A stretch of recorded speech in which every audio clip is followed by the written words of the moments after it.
So becoming full-time athletes has really helped us. We've always struggled with consistency. I think it was never a level or a technical ability thing that we lacked. It was the consistency and the repetition of skills which you get through training. So training 3-4 times a week would never have been enough. So that's why we both had to decide and take the plunge on stopping working, to be able to focus on training twice a day, getting our 3-4 gym sessions in, working on video, whatever it is.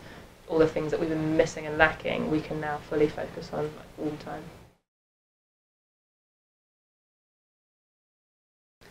So our coach is Alex Cheveux. He's a French guy that's been in England for probably about 8 years now. We actually met him originally when he coached Wessex. So both Vicky and I played for Wessex, the indoor club, and he came over from London and coached for a year.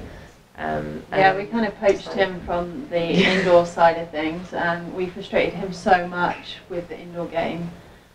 We kind of asked him, can you come on the beach? And it was a good challenge for him at the time, and it worked out timing that he was down here working with the Wessex, and then in the summer he came and worked with us. So yeah, we're really, really lucky to have him. Yeah, he's been great. He's given up so much for, I say so little in the sense, obviously there's only certain things we can offer him, but the volleyball side of things, he's qualified a team for the Commonwealths. So for his coaching CV, it's pretty up there already. To have an unpaid coach and for someone to give up what they did is really rare in a sport. We've just been so lucky to find someone, one, that wants to work with us, because we're obviously quite hard characters to deal with. But two, to have the same vision and what we want to do. He's always not happy just to settle. He's got similar goals to what we have, and it's just helped our game a lot by him. He's been going away on the tour and meeting up with other coaches and seeing the different styles of play and like working out what fits with us. So for us, it's just been a godsend to have someone that's going to be full-time with us whilst we're in our biggest preparation period right now. Yeah, we've gone from just Vix and I in the sports hall at 8 o'clock at night feeding balls to each other to then having someone that just takes that focus away. And he's great. He's put so much into it and understands the kind of players we are. We're not big 6'5" players that can get away with not really doing a great deal. So the style of things that we're working on at the moment, I think, will be the difference in performance for us at the games if we can nail it. Like Jess said, for us, our style of play, because we're shorter, we have to be slightly different. We can't get up and just hit the ball. We have to be a bit smarter, play around with the sets.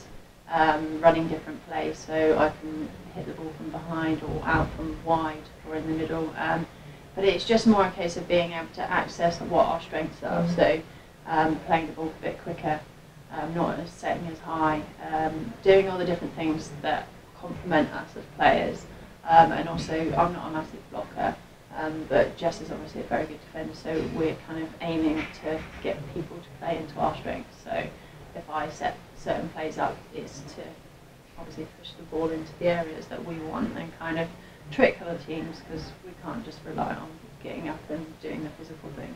Just being one step ahead, and like Vic was saying, the kind of plays on defence we're going to run. We're going to try and be one step ahead and anticipate and try and make people do what we want them to do. And obviously the fact that I hand set, Vicky likes to go very quick, so she's quite powerful, so I can speed the game up with just the set, which obviously is slightly harder with a dig set.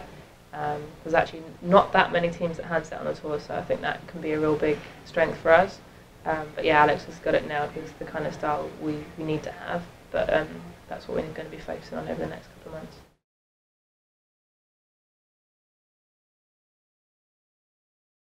months. Generally when we're on court, I'm the more vocal person out of the team, but we will have things set, so we'll have a game plan before we go into the game. Our coach will give us what type of players there are on the other side, but also what we kind of want to do. So in training sessions we practice what we want to do in the games. Against a bigger blocker we might have to play different like quick balls, or so we'll kind of run that before, and then when we're in the game we'll just kind of remind each other and have those goals, and when needed we kind of obviously have to keep reminding each other. Yeah, I think Alex has really helped with that, because I'm quite happy to sit back and listen and take things in. Vicky likes to lead, which is great because I'm not that kind of character. But Alex has come in and he directs everything. And obviously when we're on court we don't have him. So Vicky's very good at the whole leading and the communication side of things, and as the defender obviously I see more, so running plays and things sometimes I might take the lead a little bit because I can see more, and both of us just feeding into each other on what we see, and if it's not right, if it is, then we can fix it, and obviously we only have each other to work it out. So.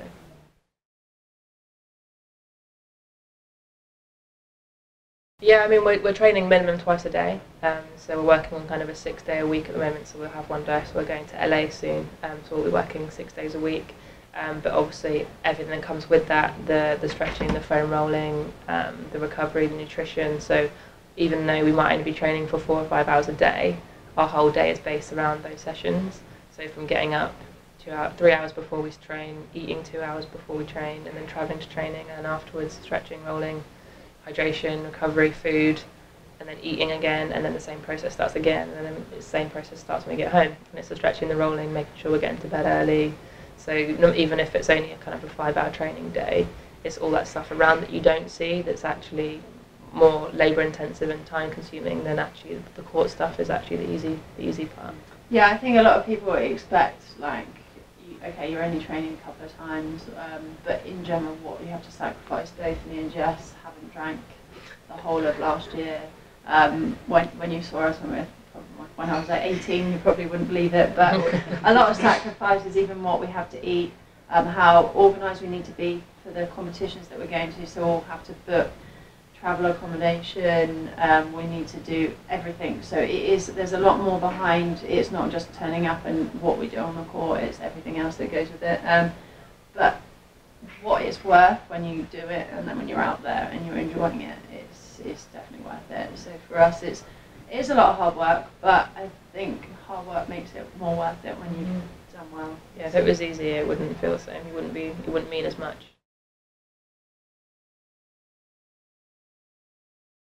Psychological stuff is so important with any sport. I think people that work on the psychology, then they really get to know each other. Like, so for us, we work together on what each other needs, what each other wants on court. Also our identity, that's something that we're really trying to push at the moment.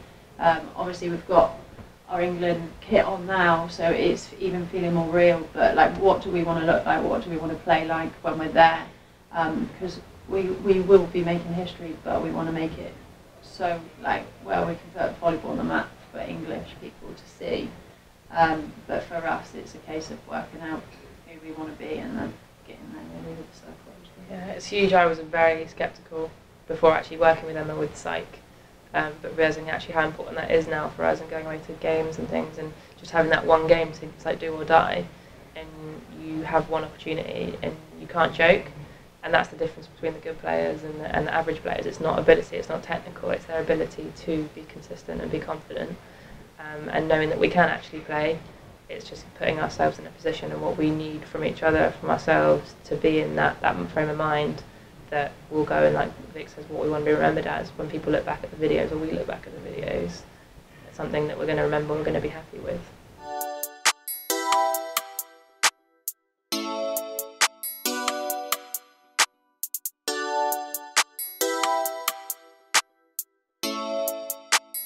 Leslie on the beat.